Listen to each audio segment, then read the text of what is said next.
আজকে আমরা সবাই একসাথে মিলে বড় ভাই ছোট ভাই তো সবাই একসাথে মিলে আম মাখাই খাইতেছি। তো আমের মধ্যে মরিচ কাসুন এবং লবণ সবকিছু দিয়ে তারপরে মাখাইতেছি, দেখতেছেন সাইফুল মাখাইতেছে। তো একটু পরে মাখানো হয়ে যাবে ইনশাল্লাহ, তারপরেই খাওয়া দাওয়া করব।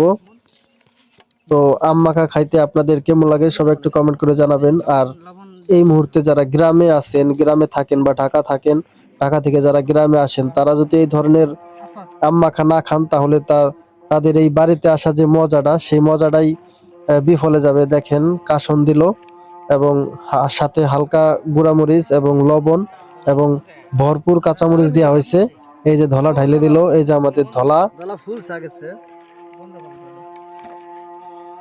তো যাই হোক, পেট সে দেখায় না। এবং এই যে মাখাইতেছে সাইফুল, তো দেখেন একবারে চটকাই দিতেছে যাতে জিনিসটা ভালো করে মিশে, আর মিশলেই তো মজাটা বেশি হবে। এই যে আমাকে ধলা সেগুন হওয়ার জন্য খুবই ট্রাই করতেছে, ঠিক আছে, কোনোভাবে সেগুন হইতে পারতেছে না। কাসুন খাইয়া সেগুন হওয়ার সম্ভাবনা চেষ্টায়। তো আপনারা যদি কেউ বলতে পারেন যে কিভাবে সেগুন হওয়া যাবে, সবাই একটু জানাই দিবেন।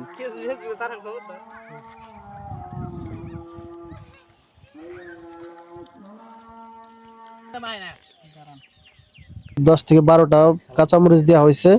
কাঁচামরিচ দিয়ে কাসুন দিয়া এবং হালকা গুঁড়ামরিচ, তার সাথে লবণ দিয়ে একদম যেটা কাঁচা আম আছে সেইটাই মাখাইতেছি। একদম কাঁচা আম যেটা, ঠিক আছে, মানে হালকা হালকা পাকা যেটা, সেটা হবে না। যেটা হালকা মানে হালকা পাকা হইলেও হবে না, পুরো কাঁচা হইতে হবে। কাঁচা হইলেই মজা হবে কাসুন দিয়ে মাখাইলে। তো আপনারা এইভাবে মাখাইতে পারেন, যারা গ্রামে আছেন তারা এইভাবে মাখাইতে পারেন, মাখাইলে খুবই মজা লাগবে। তো আমরা সবাই একসাথে মজা করে আজকে আম মাখায় দেখেন এই যে খাওয়া শুরু করে দিছি। তো আমাদের সাথে আছে মুক্তার ভাই, সাইফুল, শাহ আলম এবং আমি, তার সাথে রিফাত, তার সাথে আছে আমাদের রহিস কাকা।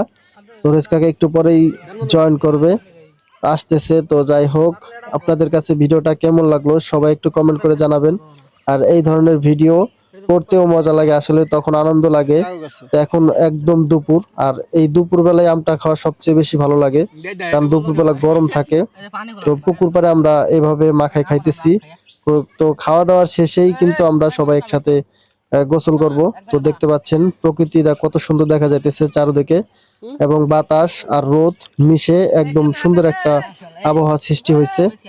তো এটা খুবই ভালো লাগতেছে। শেষ হয়ে গেল।